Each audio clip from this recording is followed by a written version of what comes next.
This is the Cats and Pudding Podcast. A melting pot of pudding. And now, here's Jen. Good afternoon, everyone, and welcome to Cats and Pudding. And today I have a wonderful guest, Mr. Phill Cain, and he is from a great show that everybody knows. I've been talking about it for the last 2 years, and it's called the Squid Games. So welcome, Phill. Welcome to our show. I'm happy to have you here today. Yeah, I'm stoked to be here. You're awesome. We met at a party a couple of months ago, and we connected. And I thought you were great. And I said you're not a character, but a character. And I really do love the show. I think it's a great show. Now we were just actually talking about this. How did you get on the show? How did it happen? And was it what you were expecting? Yeah, so it's kind of a funny story. So I've been following some casting pages and stuff online. I do a little bit of acting on the side. And so I saw the ad for the show, and I just was, whatever, I'll apply. I never saw the original show or anything, so I was like, yeah, just like one of those things. And I never heard back from them. The original show is a lot different. Yes. Than what you're doing. So I found out because they ended up casting me like months and months and months later, and they sent me the information 3 days before I flew out. Wow. And so I had 3 days to catch up on the original show, sort of figure out what was going on. And by that point, I was like, oh, it's going to be one of those. And so I just kind of went for it. So it was, but did you find it fun? Did you know it was a reality show, or you thought it was? Yeah, so we knew it was a reality show. They gave us very little information to go off of, though. Like, we didn't know anything that was going. All like the twists and turns were all very real. Like they would tell us those things like literally as the show was happening. And so we knew it was a reality show, but I really didn't know what to expect. Like, I'm not a big reality TV guy, so I'd never really seen this kind of shows, like competition shows, anything like that. So I just figured, you know what? For me, I'm just gonna go. I'm gonna have a good time, and I'm gonna meet some good people, and I'm gonna have. You're already invested in it at this point, right? But when you were like worried, like, oh my God, they're like murdering people on this show. Is this going to be like some crazy like thing that's going to happen to me? Is it going to be like some weird twists and turns? So they did specify in the original contract that they would not be murdering us. So that was like the first thing. Like, hey, this is not real. No murder will take place. It's not real. Okay. Exactly. However, when we were in the show, it definitely felt like some people were dying because like people would get eliminated, like these close friends that you made over like these weeks and weeks, and then you would never see them again. And like we didn't know Netflix was like clapping them in the parking lot outside or like anything like that until we got out. So it was like the fear was very real. You're like, what am I getting myself into? Well, the original show, I don't know if everybody knows it, but it is a game, and there is murder involved. So basically, people are fighting for a big amount of money. So I think in the original show it was like $100 billion or something like that. The Netflix series, and they. Pretty much people get clipped off if they go through the games. If they don't make it, they die, basically.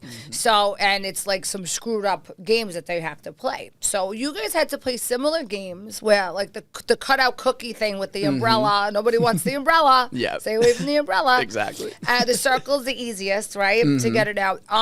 Now, how did you feel about, like, are you a person who could play games? Are you like a gaming part? Like, do you like games? Yeah, I mean, I like games. I guess you would call them more like puzzles. Yeah, a lot of them were kind of puzzles. Most of it was luck based, if I'm being honest. But it was a fun challenge, and I'm an athlete. Like I play sports, I play professional quad ball, and so I love the competition side of it. The like who's going to be able to make it, stuff like that. And so some of them, like red light, green light, for example, that was very much like a physical game. Like that was basically who could last the longest, who could stay still the longest, stuff like that. And that was easily the hardest one. But when it came to things like rolling the dice or like rock paper scissors, like stuff like that, like a lot of it really is luck. Yeah, that's true. I mean, and I had another one of your cast members, Dash, on the show, and he was saying love you, Dash. We love Dash, we do.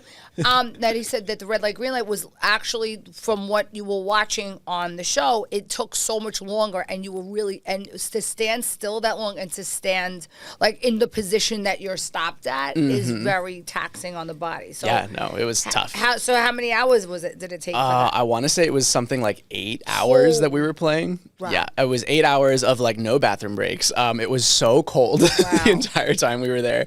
And we had to, when we would freeze, we had to hold that position for like 15 to 30 minutes at a time because they had to come around, do all the camera panning, they had to check all the sensors, all that kind of stuff. Because like the Squid Game, they make it seem like it all happened very quickly. But a lot of those like games took like the entire day to film, just because of like production, stuff like that. And so, but during red light, green light, it was very real. Like we had to freeze for that long. And that was just like, it was almost as mentally taxing as it was physically. Like it was very difficult physically. to get through, but just like keeping your like brain occupied like for that long. Like, what are you supposed to think about? You can't talk, you can't like do anything like that. Right. So it was so you have really to do tough. all you're doing is sitting and worrying about I can't move because I have all this money at stake. Now, how much money was at stake for this show? It was $4.5 million. Wow. Yep. Tax deductible? Yes, I believe the winner did have to pay taxes. So they'll get about $2 million. So that's not bad. Yeah. That's not bad. Still to pretty play a solid. game. Not too bad. And did you feel like you had a real shot, like in the beginning, or when did you feel it? Because you got pretty far. Yeah, I got a second place. Yeah. I mean, you got really far. Yeah. I mean, Yeah. so did you think you were going to get that far, So- or was it more luck? I gotta be so honest, at no point Honestly, during be the honest. entire game, I never thought I was gonna make it that far. Really, like I was going just to have a good time. I was like, listen, 1 in 456 contestants, like come on, there's no way. That's But then amazing. getting closer and closer to the end, I was like, okay, like maybe I'll stick it out a little longer. And then being in like the final 3, I was like, oh my God, like I might actually do this. Wow. Like, yeah, it was crazy. And then and to nobody second or third place got anything. Only the first place. No, yeah, just winner takes all. 4.5, And you didn't get paid to 4.56. do the show, or this was just No. It was just like Yeah. you're going to do it for, and that was it, just to go for to Yeah, win I the money. just thought it'd be a fun experience. I mean, they covered like hotels, they covered food, room and board, and stuff like that, and flights and all that. But yeah, it was just winner takes all. $4.5 million. room and board was inside this warehouse with all those people. Yeah, right? the first 2 nights were nice because we got to quarantine in the hotel. But then yeah, the rest of the time we were stuck in that massive dorm room set. But I bet you it was a lot of fun though at times. Was it fun? It was, yeah. I like to say it was equal parts fun and traumatic because like Any the games. hookups? So there were rumors that people were hooking up. However, I think because we were like in the same, because we were wearing the same clothes the entire time too. Right. So wearing the same clothes, like not really getting to shower when we wanted to, stuff like that, like being covered in those like pajamas and stuff. It wasn't really the most like enticing Sexy, situation. like Yeah, real type of exactly. thing. I gotcha. So wait a minute. What do you mean you didn't get to shower? So we did get to shower, but a lot of times it was like on their like production schedule. So like there I were got times where like we couldn't, shower, couldn't like use the bathrooms or anything like that because they had us specifically in the room playing the games and stuff Right. like that. And even like for me, the last I think 3 days they didn't let me wash my hair because they were like, okay, quick, 5-minute showers only. And I'm like, girl, like it takes a little longer than that for these luscious locks. Like, you know what I mean? So that's why it was really embarrassing because I had these huge flakes of dandruff that I got called out on Twitter for somebody. Dry shampoo, baby. Yeah, we didn't have anything. Like They all we wouldn't had. let you they would take anything with you? No products or anything. Yeah, so I was low key suffering. I'm not gonna lie. But I don't know if I would have been able to handle that. yeah, it was tough. But I don't wash my hair all the time anyway. I have to be honest. I only wash my hair once a week. Really? Yes. Oh my god, it looks stunning. Thank you. You know why? Because I was told that the more you wash your hair, the less luster it has because the natural oils. But listen, after a while, it's going to look greasy. And Yep. if you're in a hot suit and you're sweating, your scalp looks gross. That's what happens. That's Then true, you put yeah. the little dry shampoo. But if I didn't have that dry shampoo, I would have died. I would have died. I would have been like, oh my God. So do you feel like you formed a lot of bonds with people on the show? Yeah, absolutely. I mean, I like to say nothing bonds people like trauma. So, and because True. we didn't have our cell phones, we didn't have any other games to play. We literally didn't have anything to do besides just sit and talk to each other and hear each other's stories and befriend each other. And for like 17 days straight, there was nothing else to do. So we became really close really fast, which was honestly really nice. And so I walked away with some, I think, lifelong friendships, which I'm really stoked about. That was definitely the best part of the entire thing. What do you think is the most? What did you get? Like, if you could say one thing that you got out of this experience, what would be the thing that you would say? Well, I think it taught me a lot about myself. I think I learned that I'm definitely a lot more able to withstand a lot more than I thought I was. It definitely taught me that coming so close to the money too was huge for me because like originally I went in, I was like, yeah, whatever. I'm just going to have some fun, just going to do whatever and then go back home. But getting so close to the money, it really started to make me think like, oh my God, what would I do with this money? Like I would finally start that band that I always wanted to. I would like do all this stuff for my friends and I would do all this stuff for my community. And getting so close to the money and then losing when I got out, I was like, well, I don't actually need all that money to start that stuff. Right. So I did. So when I got out of the show, I started a band. We're called 6 Ways to Saturday. And that's kind of like my main project now. And I'm really stoked on it. And I'm definitely, spending a lot more time with friends. And I'm doing all these things that like I've always like wanted to do. Always said like, oh, one day. But now it kind of gave me the energy and the Push. platform too. Yeah. And the push to be able to pursue a lot of that stuff. What are you doing? Any acting? Have you gotten any jobs since? Not yet. It has been slim pickings. I'm not gonna lie. But I am looking. So if anyone's out there and hiring, I'm looking. Because it is something that like I always wanted to do, but I was always like, oh, it's gonna be too hard. It's gonna, I could spend years and decades, in this industry and not really make it anywhere. But this show really did give me a significant push that I really want to try to capitalize on. So I am looking for acting gigs. I'm doing music stuff, and so it's all kind of coming together. You know what? If you do what you love, if you could say that, what you love doing every day, that you'll never work a day in your life, and that's the truth. And also you want to be able to monetize it, obviously. In this economy. Right. But of course, being a musician or being an actor, of course, there's not everybody's going to be at an A-lister level. So, but there are a lot of people who are working actors. I'm friends with a few of them. Catherine Narducci, who also helps me co-host this show. Wow, yeah. She's a prime example. She's not, let's say, I don't want to say an A-lister. I think she's an A-lister, but she's not where she's making $50 million a project, but she does make a living out of it, and she does what she loves. So if you do, there are abilities for that to happen. So just keep pushing. Yeah, that's all I'm looking for. I'm just trying to enjoy this life, do good stuff, do cool stuff, and make some friends along the way. And how old are you? I'm 29. Oh, you're still a baby. Yeah. You're still little. Any relationships in the horizon? No, I am currently single. I am looking though, so if there's any ladies out there that are in need of some, little loving, let me know. Do you want to get married and have kids one day? No kids. I don't think so. Really? Yeah, no. I could see you being such a great dad. I think I would be really good at it, but I honestly just want to be. I'm very much about like freedom. Like I want to be free to do whatever at any time. Give me a random call in the middle of the night. Oh, let's go do this. Okay, I don't want to have to worry about being tied down to anything specific. So I definitely don't think kids, but I think I'd like to get married someday. I'm a big lover. I'm a big romantic. I'm a big stuff like that. So I'm very sappy in that kind of way. I can see that. But you might change your mind. You're still young. You're still 30. Yeah, so exactly. Who knows? And guys can have kids up until in there. Not me, actually. I got a vasectomy when I was 23. So, yeah. What being made you chilling. Is this too much of a... No, I'm open. What made you... What pushed you to do that? What made you do that? Well, I just I looked at all the different possibilities for my future and what I wanted out of life, what I wanted out of love, stuff like that, and just kids just never really fit in the picture. And I'm gonna be so honest, I used to be a teacher, and so for many years I feel like I got my fill of kids. I love kids. I love working with kids. It's so much fun. When I was teaching, was some of the most fun I've ever had. But in my house, I'd rather not. Yeah. And you know what? Everybody, it's to each his own. Exactly. And you were around a lot of kids when you were a teacher. Exactly. What grade did you teach? 5th grade. Oh boy. Yeah. They're fun. They're super excited. It's fun to see the spark. Yeah.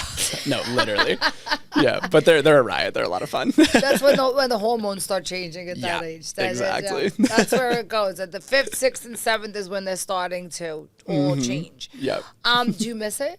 I honestly do. I miss working with kids. I miss the energy of it all because they're just so fun. Literally any second could be a really funny experience or a really whatever. But it also kind of contributed to me getting burnt out pretty fast because it is a 24-hour job. You got to stay on your toes the entire time. You always got to be watching because if you turn around for 1 second, they'll explode or or do something crazy.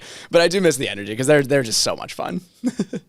What did you? So now, besides doing the your bands, are you doing anything else? Is there any businesses on the horizon? Yes, I'm mainly just doing music and acting right now, and just kind of using the Squid Game to kind of capitalize on all that kind of stuff, and finally have a platform to be able to push all my stuff. But the music is the main thing that I'm into right now.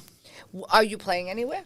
Yeah, we're playing all around. We actually have a show on December 7th at the Delancey in Manhattan. So if anybody's around, come by. It'll be a good time. What time? 7:30, I think. Don't quote me on it. But it's on our social media. And we'll get to that at the end of the interview. We'll get you all your information. Yeah. Do you feel like that now that you've done the reality shows? Do you feel do you still want to maybe go on a reality show again, or just want to just gear towards the acting? Yeah, I think my my skill set is a little bit more leaning towards acting because like the reality show was fun, but it's difficult. First of all, it's difficult to make money on reality TV because unless you're like an influencer or something like that. And I tried doing the influencer thing for like a few months after Squid Game, and it's just like it burned me out really fast. I was like, I don't want to have to like stay on my phone all day and like do all that kind of stuff. So I'm definitely a little bit geared more towards like hosting, like stuff like this. Yeah. Like hosting or acting, stuff like that is definitely a little bit more for my skill set. And honestly, like Squid Game was fun, but it was really stressful. Like just being in there, like constantly being under so much pressure, like having to like watch like my social interactions and like not be fed in the way that I wanted to be and stuff like that was definitely very taxing. So I wouldn't rush back into it. But wow, the food was atrocious. Oh my god. What were they feeding you? Why were they doing that? It was horrible. I mean, so I think it was part of the experience was to be like tortured and be like, oh, like we're gonna be underfed and like stuff like that. But the food that they would feed us, it was like some of the most gross stuff I've ever had. It was like unsalted, unseasoned. It was like plain rice with like boiled chicken on some days, or like for breakfast they would feed us this flavorless oatmeal. It tasted like tree sap. Like it was disgusting. Like it was some of the worst food I've ever had in my entire life. But it really made me appreciate the finer things like salt and seasoning and things like that. Like salt and pepper. Exactly. Yeah. What I would give.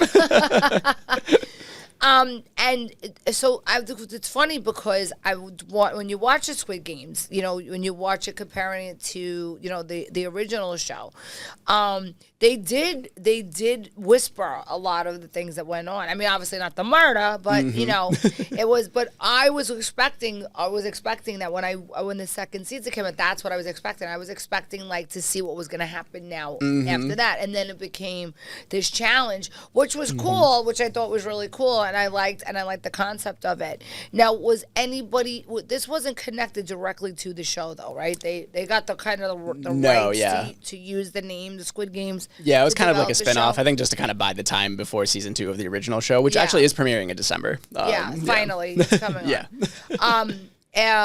But so they kind of they had this idea to do this, and you guys you filmed in London, right? In London, yeah. I was in partnership with Studio Lambert, which is a British production company. But that was great. At least you got to go to England. Yeah, it was which fun. You didn't get to see. I know. Yeah, didn't get to see much of it. Yeah, I will say though, like they would like towards the end, they would start bringing me like outside for like a few moments just to like kind of soak up a little bit of sun. But it was London in the middle of the winter, so there was no sun. Right. And they wanted to keep us. They didn't want any paparazzi or anybody finding us, and so they would keep us in this like gated like parking lot or whatever. But across the way, you could see this like wharf that was just like really disgusting and just had like mud and like dead plants and stuff. And I remember seeing a bird in the sky over that and thinking, and like after like weeks of not seeing the sun, and I was like, nature is so beautiful. Like we need to do more for this planet. Like we really take it for granted. Like so it really made me like think, So you definitely now appreciate food. Yeah. You definitely appreciate the sun, and you definitely appreciate the planet. Absolutely, yeah. So, but still sounds like it was a fun experience. It was, yeah. Overall, it was an awesome experience. I'm definitely glad that I did it. Honestly, the biggest thing for me was just the friendships that I made. It definitely, bonded me to a lot of different people that I probably wouldn't have otherwise met, which was really awesome. It gave me a platform to be able to promote my music and stuff like that. So overall, a very exciting experience. Maybe they'll get you on the real Squid Game as like the scripted series. Listen, I mean, I'm down to go to Korea and film some stuff. If you guys want Netflix, I'm here. And it was also a Netflix show, The Challenge. I mean, it was The Challenge. I'm saying The Challenge. The Squid Game Challenge. Yeah. And it had, what was it, 10 episodes? Yeah, 8 to 10 episodes, I think. Yeah, honestly, I haven't seen it since it first came out, if I'm being honest. Did everybody in your family watch it? I did, yeah. I did a little watch party with my family and with my friends and stuff. I got to take my dad to the big premiere that they had in New York for the final episode, which was really fun. So, yeah, it was a good time. And the lady with her son won, right? My one. Yeah. Right. Yeah. My. Mm-hmm. Yeah, she's good. Well, we're still friends. We're hanging out. She's actually working on her own show, Mother My, if you guys want to check it out. Really? It's very exciting. It's a road show / charity sort of thing. And she actually, me and her wrote the theme song of it together, which is really fun. Yeah. And where is that going to be aired on? Good question. We still don't know yet. Yeah. So she's kind of just filming it now. Mm-hmm. Yep. Yeah. But the website is up and the theme song is up. So. And you wrote it? Yeah. Mm-hmm. Yeah, we wrote it together. Yeah, she came to my house into my little like studio basement thing that I also live in, and we wrote the song together and produced it. So it was really fun.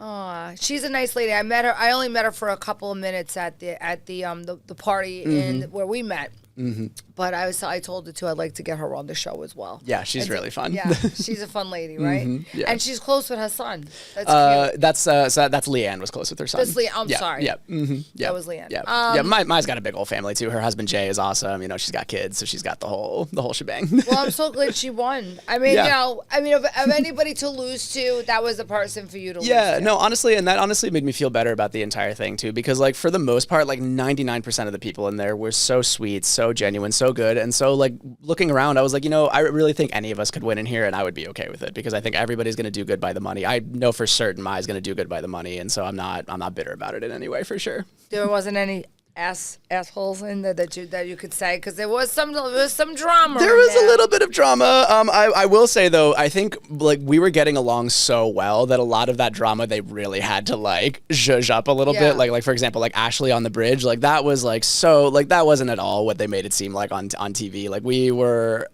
all friends. We were all hanging out. We were all doing the same thing. But I think some people just got a little stressed out when it came time to make these sort of big decisions that could end up in elimination. And so they would catch like that one moment where you slip and then you say something bad, and then they would just base the whole episode around that moment. That's the drama. But that's what they need to sell the show. Yeah, and that's reality TV, so that's what we signed up for, I guess.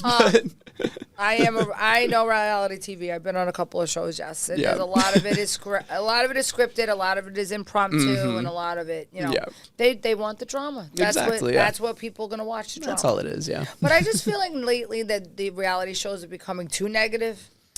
Like, your show is fun to watch. It's more fun because it's something interesting. But I just feel like lately, in the last 5 years, they've become so negative that I don't even want to watch them anymore. Like, you used to watch them to have, like, stuff mindless and fun and just, like, let me just watch something that I really don't have to think too much about, and just watching somebody else's life at this point. But I just feel like that a lot of them are so negative now. Yeah. They need to turn it back and start getting some fun shows on again. Exactly. Show the good side of humanity, because people can be nice, people can be fun, you don't have to stick them in these super stressful situations, you know what I mean? And even like on my show, like we were all getting along so well. Like I cannot emphasize like how close we were and how great of a time it was just to meet all these awesome people and get to hang out and have fun. And a lot of the times on my show, I think because there were so many contestants, it really felt like it was us versus the game instead of like us versus each other. And so that just made it so much nicer. And so we were able to get along, we were able to make equitable decisions when we could and stuff like that. And I think they shied a little bit away from it in the final edit. But that's honestly a huge takeaway for me. Like it really gave me, hope for humanity that, people are willing to work together if, given the proper, channels to do so. You know what?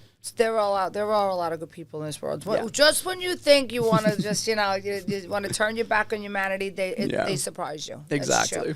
Well, it sounds like you had a really good experience. I did, yeah. It was fun. And so I think that you're probably going to go on to do some spectacular things. And you are and you have a good soul, you got a good energy, so that's good. Thank you. Yeah. I just like to have fun wherever I go. That's my main thing. And that's important. Yeah. That's important to keep it light and keep it, you know what?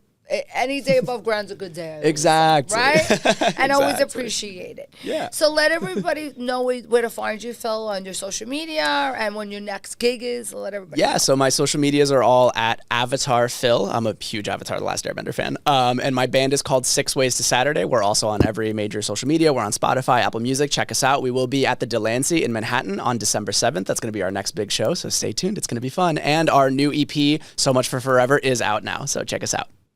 Well, I will definitely be at your show. I hope I get invited. Yeah, for sure. You get a special guest pass. All right, I'll be in the front. Yeah.